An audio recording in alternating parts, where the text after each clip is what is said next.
Les amis, et encore bonjour, bonsoir, ça va dépendre de là où chacun se trouve et vous êtes sur la chaîne de motivation. Comme on le dit toujours, n'oubliez pas de liker, de commenter, de partager les vidéos parce que ça motive l'équipe et moi et ça nous donne beaucoup d'inspiration quand vous le faites. C'est votre contribution. Et famille, faites-le.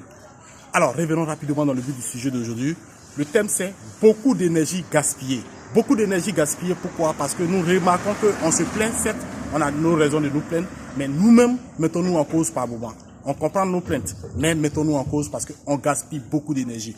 L'énergie sexuelle est beaucoup gaspillée. Quand je parle d'énergie sexuelle, je parle souvent du sabotage sexuel que beaucoup d'entre nous faisons. Vous voyez, quand on prend un jeune qui s'adonne beaucoup au sexe, c'est beaucoup d'énergie qui est concentrée. C'est d'abord ses finances qui prennent un coup, c'est tout ce truc-là qui prend un coup. Quand on parle de l'énergie sexuelle gaspillée, c'est aussi, même nos parents, vous remarquerez que au niveau sexuel, c'est des fortunes que nous injectons. Ces fortunes-là peuvent répondre à beaucoup de choses dans la société. Et pourquoi je dis c'est du gaspillage? Parce que ça va créer beaucoup de déchirures au niveau familial, parce que c'est beaucoup d'enfants sans repère, c'est beaucoup d'enfants sans héritage d'expérience. Parce que le père, lui-même, par moment, vu qu'il a fait beaucoup de débauche d'énergie, il n'a pas le temps d'entretenir ses enfants-là. Ce serait des copines ici, ce serait des femmes ici, ce serait beaucoup de gâchis en matière d'énergie sexuelle. Vous voyez, il y a des gens aujourd'hui qui se retrouvent avec 5-6 foyers qui ne peuvent même pas gérer. Certaines personnes peuvent le faire parce qu'ils en ont la capacité. Certaines personnes peuvent le faire parce que psychologiquement, ils sont prêts à supporter ça. Mais toi qui t'adonnes à ça, quel est le repère ou quel est l'héritage d'expérience que tu peux laisser à ces enfants-là aujourd'hui? Parce que tu es dispersé, tu n'as même pas le temps pour eux. Donc, il y a aussi beaucoup d'énergie que nous gaspillons en matière sexuelle. Vous voyez qu'on laisse des enfants sans héritage d'expérience, sans communication, sans suivi psychologique, sans présence, sans chaleur paternelle. C'est pas bon.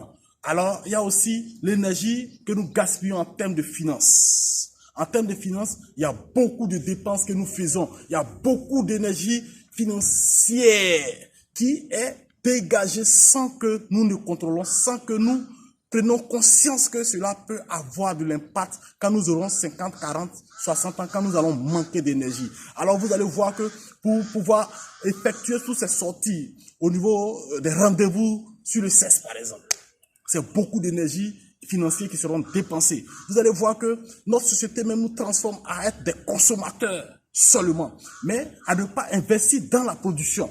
Vous voyez que c'est beaucoup d'énergie que nous gaspillons en termes de finances. En termes de finances, nous dépensons beaucoup en énergie rien que pour détruire nos finances, rien que pour dépenser. Vous allez voir, c'est beaucoup de vêtements, c'est beaucoup de sorties, c'est beaucoup de luxe pour pouvoir paraître comme si on était des richards. Mais je pense que la richesse dont il est question ici, moi je pense à la richesse qui est la capacité à pouvoir produire des biens. Alors, toute cette énergie financière-là, si elle est recadrée et qu'elle est investie plus dans la production, c'est-à-dire que dans les investissements, dans l'entrepreneuriat, elle peut produire plus que quand elle est investie à pouvoir d'abord, à être à des mariages seulement, à être à des funérailles seulement, à être dans les sorties chaque samedi, à fêter les samedis gras, à être dans les fêtes de Saint-Valentin, à être dans les fêtes de fin d'année. Finalement, comment est-ce que vous pouvez réussir vos 50 ans, vos 40 ans, vos 60 ans sans énergie? On se plaint que ce que nous gagnons n'est pas assez. C'est normal. Mais s'il y a beaucoup de dépenses énergétiques qui sortent comme ça, qui ne préparent pas le demain, comment est-ce que ce que nous gagnons peut nous servir ou peut nous suffire? Vous voyez qu'on grandit nos dépenses plutôt que de grandir nos capacités de production ou de sémences. Quand je parle de sémences, c'est quoi? L'argent que nous gagnons, est-ce que nous arrivons à introduire quelque part pour que ça puisse nous produire, pour qu'à notre vieillesse, on puisse la récolter? Alors, nous dépensons beaucoup en énergie, nous gaspillons notre énergie, c'est du gaspillage, que ce soit dans le domaine du sexe, dans le domaine des finances et au niveau mental et émotionnel. Vous allez voir que ce serait le désespoir, ce serait des hommes abattus, ce serait des hommes sans repère, ce serait des hommes qui seront des hommes aigris parce que ça ne peut plus venir comme auparavant. Ce que tu devais s'aimer, tu n'as pas s'aimé. Donc à ta vieillesse, tu serais aigri, tu serais nerveux, tu serais stressé. Pourquoi? Parce que tu voulais toujours garder le rythme auquel tu étais. Mais pour pouvoir maintenir ce rythme, il fallait payer le prix en investissant, en entreprenant, en mettant de côté pour pouvoir réaliser, pour pouvoir surmonter ces périodes de vieillesse, de sans énergie. Ne gaspillons pas nos énergies. Ne gaspillons pas l'énergie que nous avons aujourd'hui. Concentrons l'énergie pour pouvoir produire pour demain.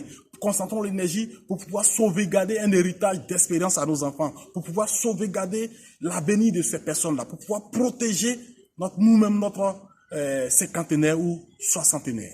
C'est très important, chers amis. Gardez ce message. Quand on est jeune, on a encore plus d'énergie. C'est en ce moment-là qu'il faut prendre conscience pour pouvoir réaliser. C'est en ce moment-là qu'il faut, tout ce qu'il faut pour que nous puissions vivre une vieillesse heureuse. Alors, merci. Si vous avez aimé la vidéo, n'oubliez pas de la liker, de la commenter et de la partager. Nous vous aimons et encouragez toujours l'équipe et moi en commentant, en donnant vos avis pour que nous puissions améliorer ce qu'il faut améliorer. Et nous sommes là parce que on se comprend que pour comprendre, il faut comprendre. Et nous sommes en train de chercher à comprendre toujours pour pouvoir vous donner les thèmes qui vont permettre ce déclic-là, qui va permettre aussi à notre société d'être mieux éduquée sur ce qu'il faut pour qu'on puisse gagner ensemble ce 21e siècle. L'Afrique en a besoin et vous et nous, on est ensemble pour la vie. Merci beaucoup.